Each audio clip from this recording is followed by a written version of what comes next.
Vecteur accélération. Je lis l'énoncé en repérant les informations utiles pour visualiser la situation. Les positions successives d'un point mobile M sont enregistrées à intervalles de temps réguliers, taux égale 100 millisecondes. Donc on a réalisé l'enregistrement suivant.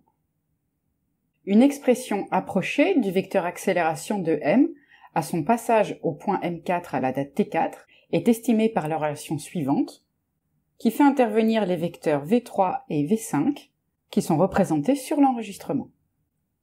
Je lis la question en identifiant précisément ce qui est demandé. Reproduire les éléments utiles de la figure pour tracer le vecteur accélération en précisant l'échelle utilisée. Donc on me demande de tracer le vecteur accélération en T4 au point M4. Je repère alors les données utiles pour répondre à la question.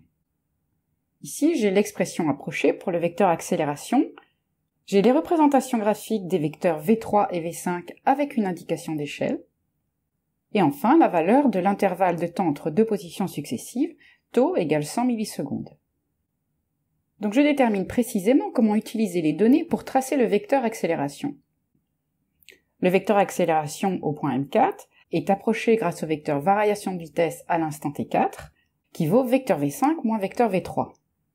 Comme ces deux vecteurs sont donnés, par construction graphique, je peux entièrement déterminer le vecteur variation de vitesse delta V en T4, et sachant que T5 moins T3 égale 2 taux est connu, je vais pouvoir en déduire toutes les caractéristiques du vecteur accélération en T4 et donc le tracer.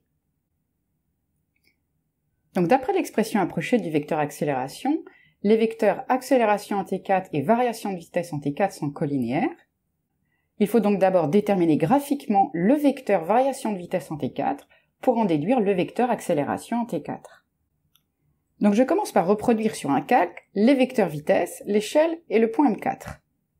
Donc je prends un calque, je reporte les vecteurs vitesse, l'échelle, en mesurant 7 mm pour 4,0 fois 10 puissance moins 2 mètres par seconde, et le point M4.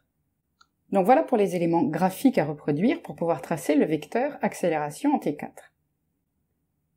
Donc à partir de ça, je vais construire le vecteur variation de vitesse en T4, qui vaut vecteur V5 moins vecteur V3, c'est-à-dire la somme vectorielle du vecteur V5 et du vecteur moins V3. Je vais choisir de représenter le vecteur variation de vitesse en T4 au point M4, donc je commence par translater le vecteur V5 au point M4, et pour une construction précise, je peux m'appuyer sur le tracé d'un parallélogramme réalisé au compas.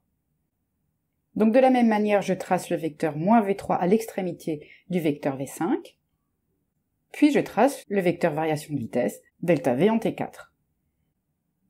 Ensuite, je détermine la norme du vecteur variation de vitesse en tenant compte de l'échelle. La mesure me donne pour la norme de la variation du vecteur vitesse 29 mm, et précédemment, j'avais déterminé l'échelle, 4,0 fois 10 puissance moins 2 mètres par seconde, qui correspond à 7 mm. J'ai tout ce qu'il faut pour calculer la norme du vecteur variation de vitesse. Donc par construction graphique, et en tenant compte de l'échelle, la norme du vecteur variation de vitesse en T4 vaut 4,0 fois 10 puissance moins 2 mètres par seconde, multiplié par 29 mm divisé par 7 mm, et en faisant l'application numérique à la calculatrice, j'obtiens 1,7 fois 10 puissance moins 1 mètres par seconde. Donc à partir de là, je calcule la norme du vecteur accélération en T4 grâce à la relation approchée donnée dans l'énoncé.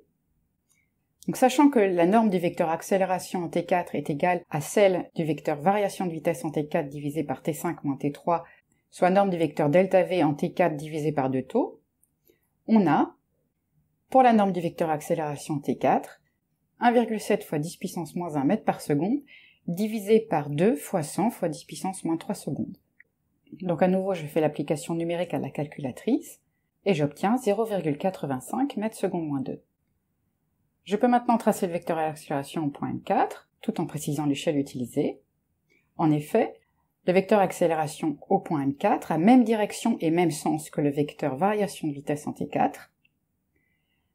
Donc pour tracer le vecteur accélération, il suffit que je trace une flèche selon le vecteur variation de vitesse en T4, et en pratique, comme je dois choisir l'échelle, je trace une flèche de longueur adaptée et facilement mesurable, par exemple 1 cm, soit 10 mm, et je définis l'échelle en disant que 1 cm correspond exactement à la valeur calculée pour la norme du vecteur accélération que j'ai calculé précédemment, soit 0,85 m/s-2. Donc je rédige la justification du choix de l'échelle, sachant que la norme du vecteur accélération en T4 vaut 0,85 m/s-2, en choisissant 0,85 m/s-2 pour 10 mm pour l'échelle des valeurs de l'accélération, la flèche modélisant le vecteur accélération en T4 mesure alors 10 mm sur le schéma. Donc voilà pour la construction du vecteur accélération en T4 au point M4.